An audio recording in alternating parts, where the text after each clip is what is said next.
Today we are discussing in Fleet Management Unit 2, that is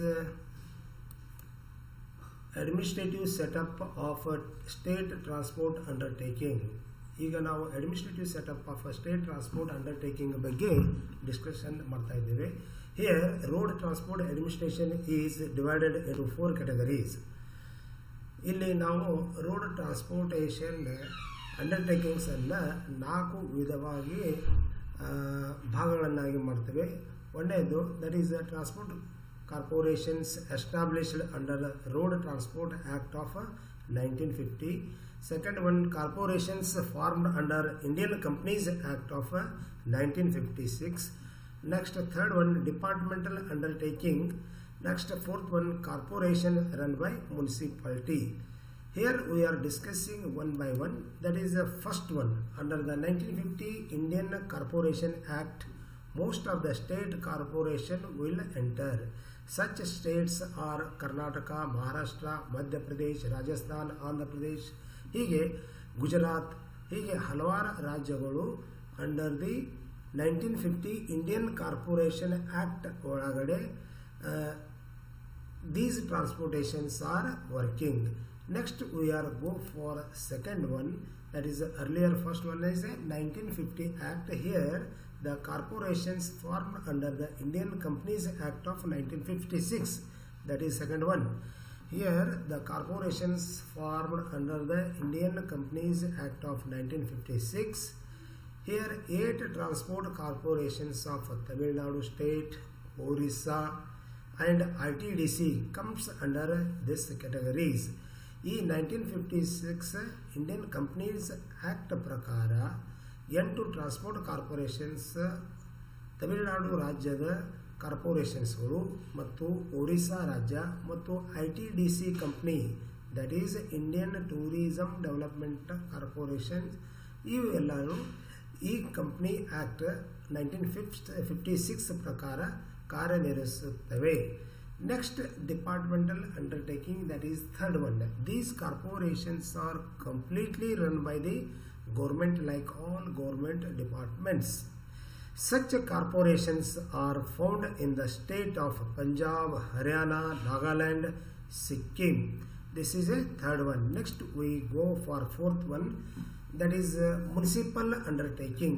ಅಂದರೆ ನಮ್ಮ ನಗರಸಭೆಗಳು ಅಂತೀವಲ್ಲ, ಹಾಗೆ ಕಾರ್ಪೊರೇಷನ್ಸ್ ಅಂತೀವಲ್ಲ, ಮುನ್ಸಿಪಾಲಿಟೀಸ್ ಕಾರ್ಪೊರೇಷನ್ಗಳು ಲೈಕ್ ಬೆಂಗಳೂರು, ಬೃಹತ್ ಬೆಂಗಳೂರು ಅಂತ ಹೇಳ್ತೀವಲ್ಲ, ಅದೇ ರೀತಿ ಇಲ್ಲಿ municipal transport undertakings are city transport undertakings catering mainly to those living in the municipal area. ಇವು ಸಿಟಿ ಲಿಮಿಟ್ ಒಳಗಡೆ ಮಾತ್ರ ಸಾರಿಗೆ ವ್ಯವಸ್ಥೆಯನ್ನು ಕಲ್ಪಿಸುತ್ತದೆ. ಅಂದರೆ ಅದು those are living in the municipal area. That ಏನು ಮುನ್ಸಿಪಲ್ ಏರಿಯಾ ಎಷ್ಟು ಬರುತ್ತೆ ಅಷ್ಟಲ್ಲಿ ಮಾತ್ರ ಇವು ಟ್ರಾನ್ಸ್ಪೋರ್ಟೇಷನ್ ಬೇರೆ ದೂರದ ಪ್ರದೇಶಗಳಿಗೆ ಅಥವಾ ಬೇರೆ ಊರುಗಳಿಗೆ, ಬೇರೆ ಒಂದು ಟೌನಿಂದ ಮತ್ತೊಂದು ಟೌನ್ಗೆ ಹೋಗೋದಿಲ್ಲ. ಕೇವಲ municipal undertakings. For example, municipal undertakings are BEST. It is the one of the popular municipal transportation in Mumbai city. Like that, Ahmedabad Municipal Transport Service, Pune Municipal Transport Service, etc. are working under municipal undertakings. These are the administrative setup of state transport undertakings. Next we are discussing about the corporative objectives. ಅಂದರೆ ಕಾರ್ಪೊರೇಟಿವ್ದ ಮೂಲ ಉದ್ದೇಶ. ಇಲ್ಲಿ ಕಾರ್ಪೊರೇಟಿವ್ದ ಮೂಲ ಉದ್ದೇಶ ಏನಂದರೆ, one of the major problem faced in running the state transport undertakings is the corporative objective or corporate objective. The road transport corporation act that the corporation should provide efficient, advocate, economic, properly coordinated system of road transport sources. Similarly, objective is also found in Motor Vehicle Act 1939. Under this act, routes are nationalized. However, Road Transport Corporation or further stipulates the corporation should be run on business principle. ನಾವು ಇಲ್ಲಿ main the corporation objective ಉದ್ದೇಶ ಏನದೆ ಅದರ ಬಗ್ಗೆ discussion ಮಾಡೋಣ. Here number 1, the main corporate objectives are number 1, strengthening the public transport system in the country. ದೇಶದ ಒಳಗಡೆ public transport ಅನ್ನ ಬಲಪಡಿಸುವುದು. ಎರಡನೇದಾಗಿ to provide timely and efficient service, correct ಟೈಮಿಗೆ ಕರೆಕ್ಟ್ ಟೈಮಲ್ಲಿ ರೀಚ್ ಆಗುವಂಥ ಸರ್ವಿಸನ್ನು ಕೊಡುವುದು. Third one, to serve common man and poor man. ಇಲ್ಲಿ ಯಾವುದೇ ಒಂದು ಶ್ರೀಮಂತ ಬಡವ ಸಾಮಾನ್ಯ ಮನುಷ್ಯ ಅಂತ ನೋಡುವುದಿಲ್ಲ, ಎಲ್ಲರಿಗೂ ಈಕ್ವಲ್ ಆಗಿ ಸರ್ವ್ ಮಾಡೋದು. Means to serve common man and poor man. Next one, to connect backward and remote area. ಇಲ್ಲಿ ನಾವು backward and remote area where there is a not availability of any railway type or some other transportation is not available in that backward area, we will give this service to backward and remote area also. Next, to provide economy to the government. government ಗೆ ಇದರಿಂದ profit ಬರೋ ಹಾಗೆ ಮಾಡಬೇಕು. ಅದೇ ರೀತಿ to provide job opportunities. ಅದೇ ರೀತಿ ಇಲ್ಲಿ ನಾವು ಇದರ ಮೇನ್ ಉದ್ದೇಶ ಏನಿದೆ ಅಂತಂದರೆ ಇದರಿಂದ ಬಹಳ ಜನರಿಗೆ ಉದ್ಯೋಗವನ್ನು ಒದಗಿಸಿಕೊಡುವಂಥದ್ದು. Next last one, to provide best service to the customer. ಇದರ ಕಾರ್ಪೊರೇಟಿವ್ ಮೂಲ ಅಥವಾ ಮೇನ್ ಉದ್ದೇಶ ಅಥವಾ main object is that to provide best service to the customer.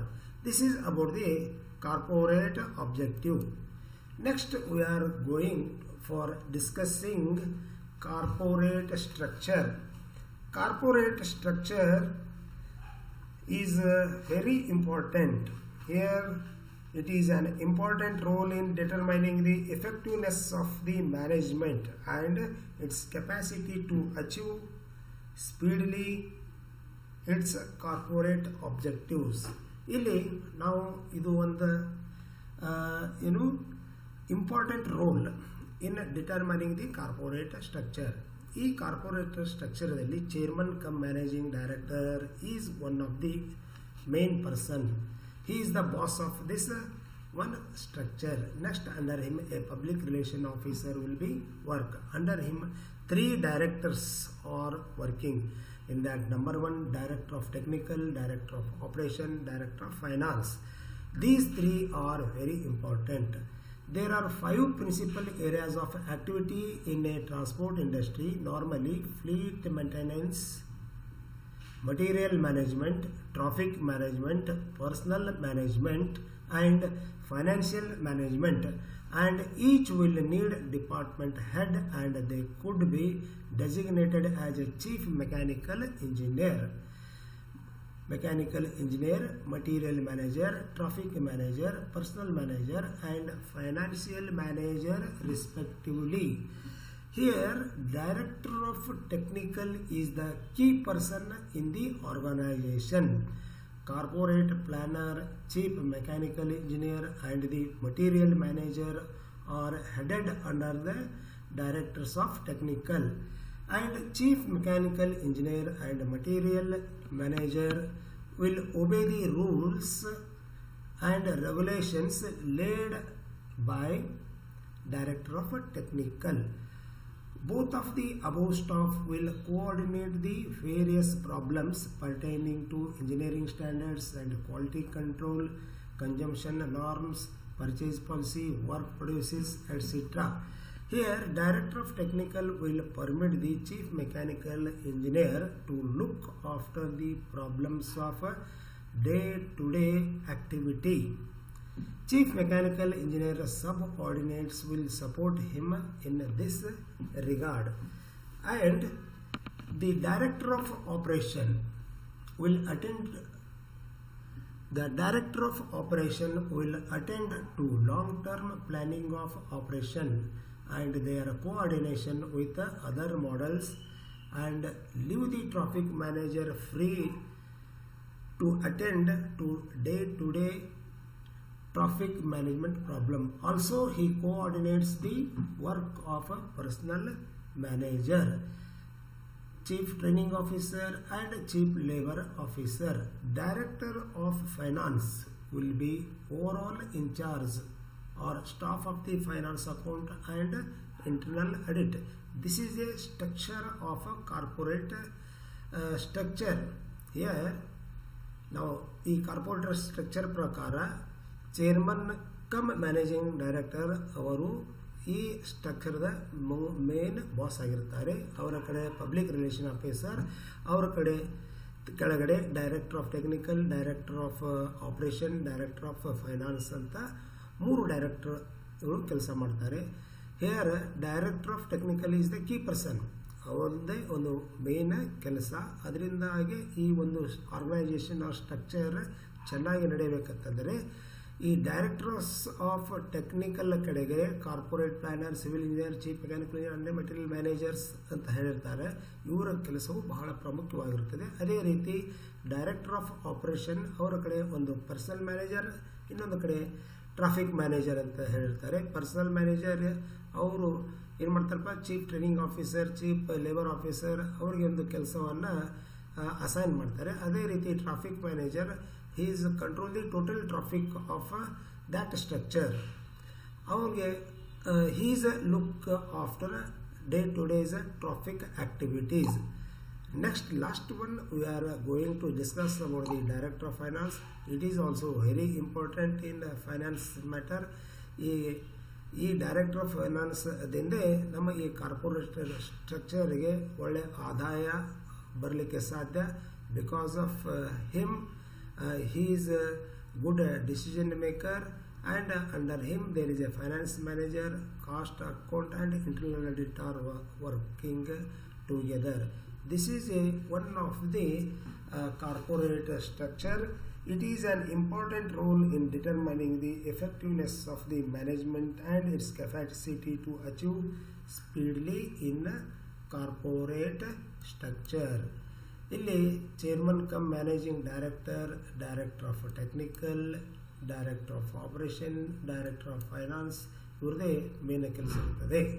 ಅದೇ ರೀತಿ we are discussing about some multiple choice questions for above session.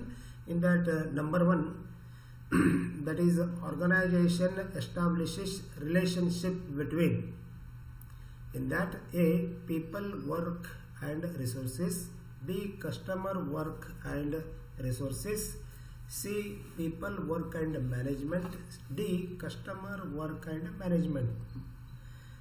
ಇಲ್ಲಿ organisation establish relationship between the answer a ಆಗಿರುತ್ತದೆ. ಯಾಕಂದರೆ people, work and resources is very important one for this organisation.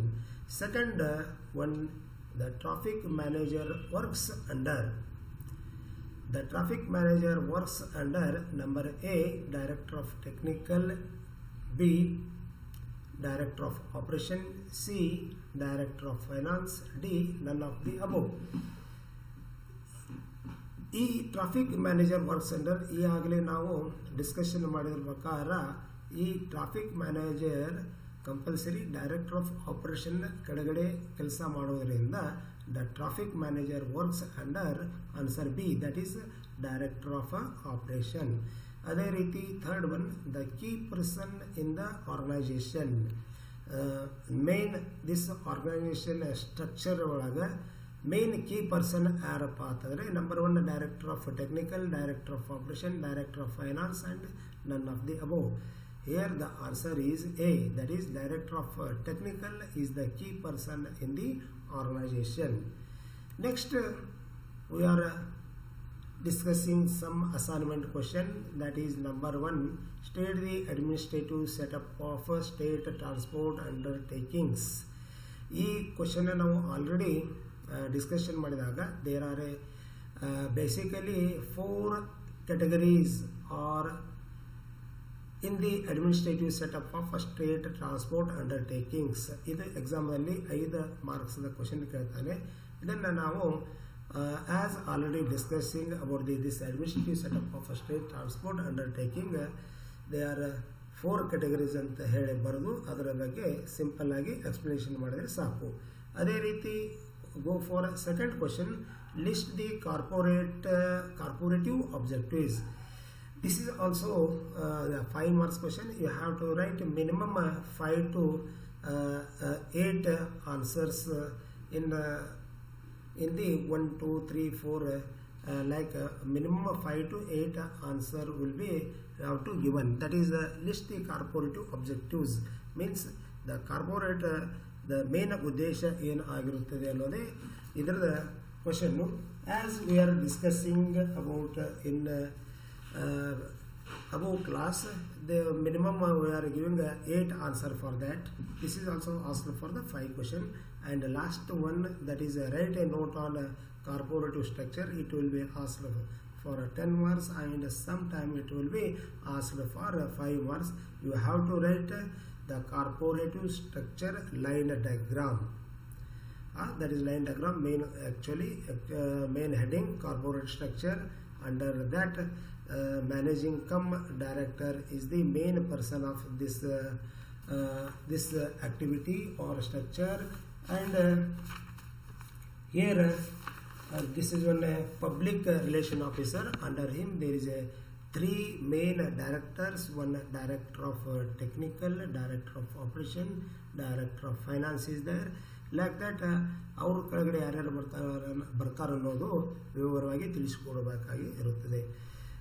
ಇಷ್ಟು ಹೇಳಿ ನನ್ನ ಈ ಸೆಷನನ್ನು ಮುಗಿಸ್ತಾ ಇದ್ದೇನೆ. Thank you for the chairman, the LMS coordinator, moderator and subject expert. Thank you once again.